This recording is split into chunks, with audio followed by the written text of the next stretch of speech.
Betapa besar kasih Allah kepada setiap kita manusia berdosa, sehingga Ia rela datang ke dalam dunia untuk memberikan damai dan kebutuhan kita manusia berdosa, yaitu keselamatan.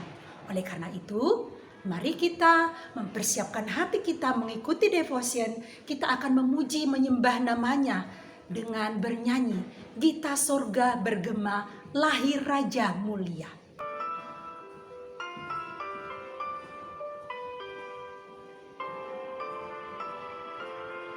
Mari sama-sama menyanyikan pujian ini.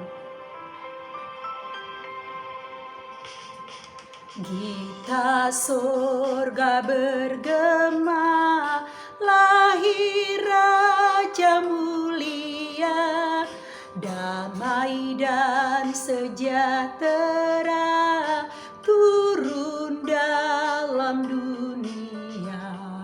Bangsa-bangsa bangkitlah dan bersoraklah serta permaklumkan kabar baik, lahir Kristus terang ajaib. Kita surga bergema, lahir Raja mulia.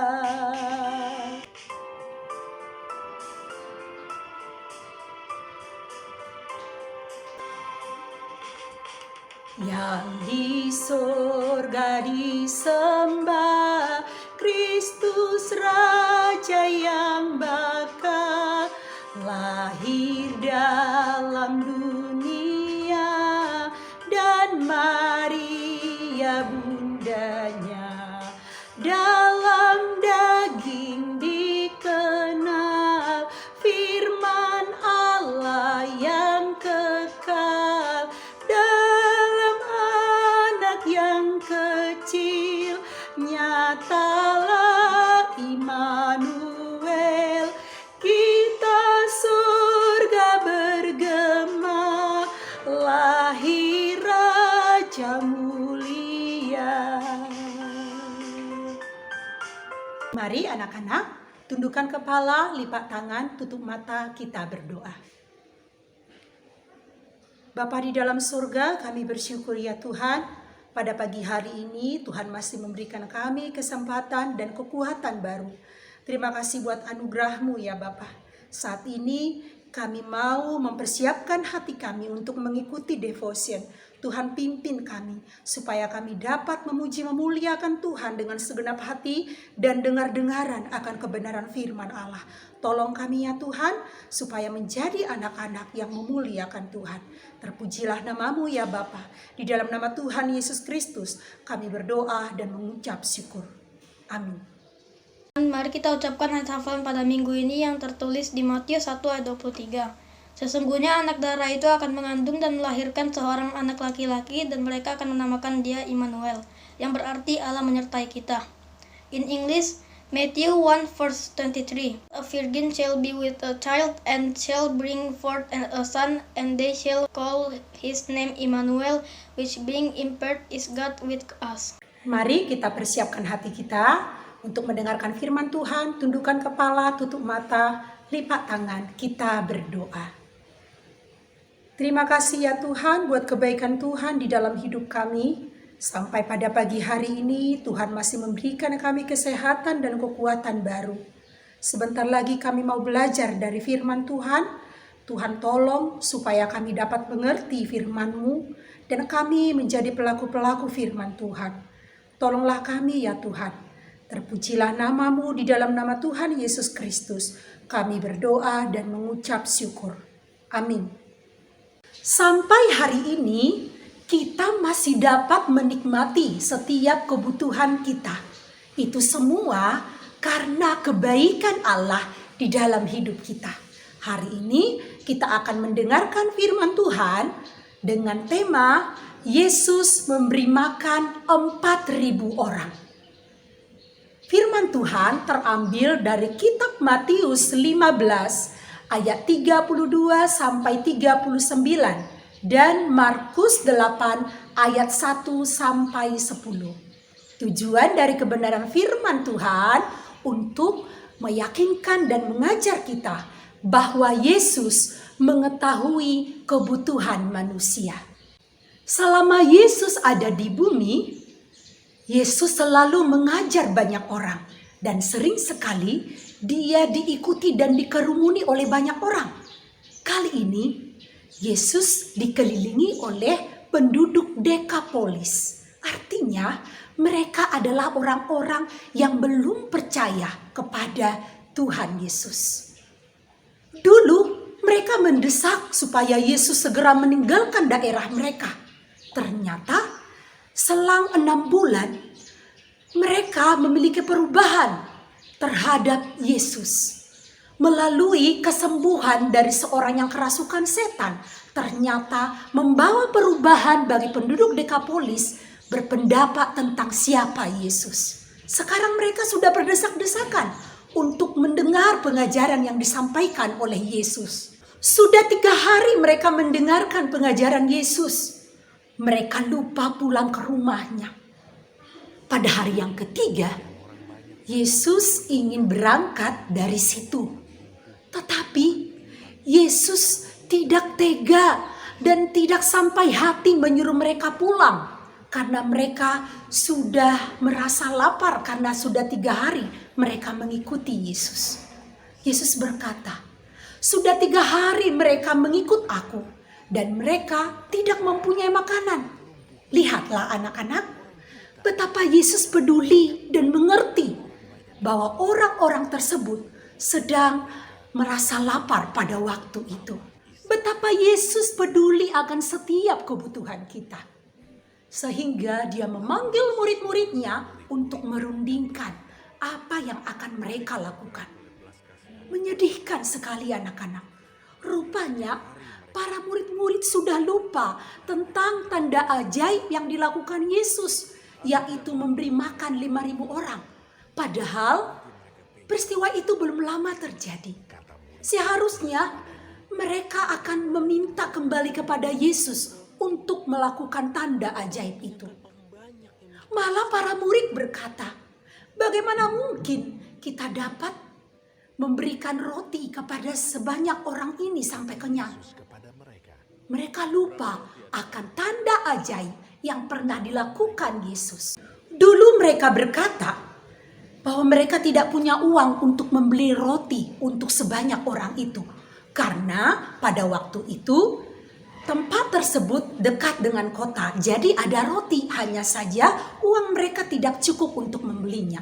Nah, sekarang mereka ada di padang gurun Dekapolis. Sekalipun ada uang mereka cukup, tidak akan ada roti yang dapat mereka beli. Itulah sebabnya mereka berkata demikian. Sangat menyedihkan anak-anak. Mereka segera melupakan keajaiban yang pernah dilakukan. Sungguh mengherankan. Mengapa murid-murid tidak belajar dari tanda ajaib yang pertama yang pernah dilakukan Yesus dengan memberi makan 5.000 orang? Inilah sebagai bukti betapa dangkalnya pikiran manusia. Mereka segera melupakan berkat Allah. Itu yang dialami oleh para murid-murid. Lalu Yesus pun bertanya kepada mereka, berapa roti ada padamu? Mereka pun berkata, ada 7 roti. Lalu Yesus menyuruh orang banyak itu untuk duduk di tanah. Dulu pada waktu Yesus akan memberi makan 5.000 orang, dia menyuruh orang banyak itu duduk di padang rumput. Karena pada waktu itu adalah musim semi. Jadi padang rumput sedang menghijau. Nah, saat ini ketika berada di Dekapolis sedang musim panas. Jadi mereka duduk di tanah. Lalu Yesus pun mengambil roti tersebut dan mengucap syukur. Lalu memecah-mecahkannya serta membagikannya kepada para murid-murid untuk dibagikan kepada orang banyak. Setelah itu para murid-murid pun membagikan roti tersebut kepada orang banyak.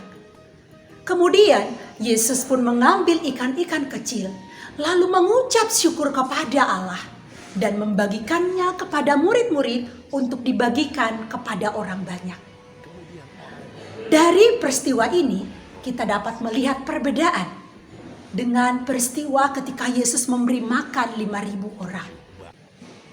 Ketika Yesus memberi makan 5.000 orang, Yesus sekaligus mengambil roti dan ikan dan mengucap syukur kepada Allah. Tetapi pada saat dia berada di Dekapolis, dia melakukannya sebanyak 2 kali. Dia mengambil roti lalu mengucap syukur, kemudian dia mengambil ikan mengucap syukur. Mengapa demikian? Yesus tahu bahwa orang-orang di Dekapolis adalah orang-orang kafir, orang-orang yang belum percaya kepada Allah. Itu sebabnya Yesus ingin menunjukkan bahwa dalam segala sesuatu kita harus tetap mengucap syukur. Yesus ingin memperlihatkan kepada orang-orang kafir yang ada di Dekapolis tentang pekerjaan Allah yang belum mereka mengerti. Supaya mereka memahami bahwa pada waktu itu Allah melakukan mujizatnya sebanyak 2 kali, yaitu melipat gandakan roti dan melipat gandakan ikan. Semua orang yang hadir makan sampai kenyang. Kalian tahu bahwa orang yang hadir pada waktu itu sebanyak 4.000 laki-laki, belum termasuk anak-anak dan perempuan. Kemudian mereka mengumpulkan sisanya dan terdapat 7 bakul penuh. Bakul ini jauh lebih besar daripada bakul yang ada di Galilea, yang kecil, yang bisa dijinjing. Sedangkan bakul ini harus dipikul, bahkan bisa masuk 1 orang ke dalamnya. Mereka mengumpulkannya dan penuhlah sebanyak 7 bakul besar sisa dari makanan itu.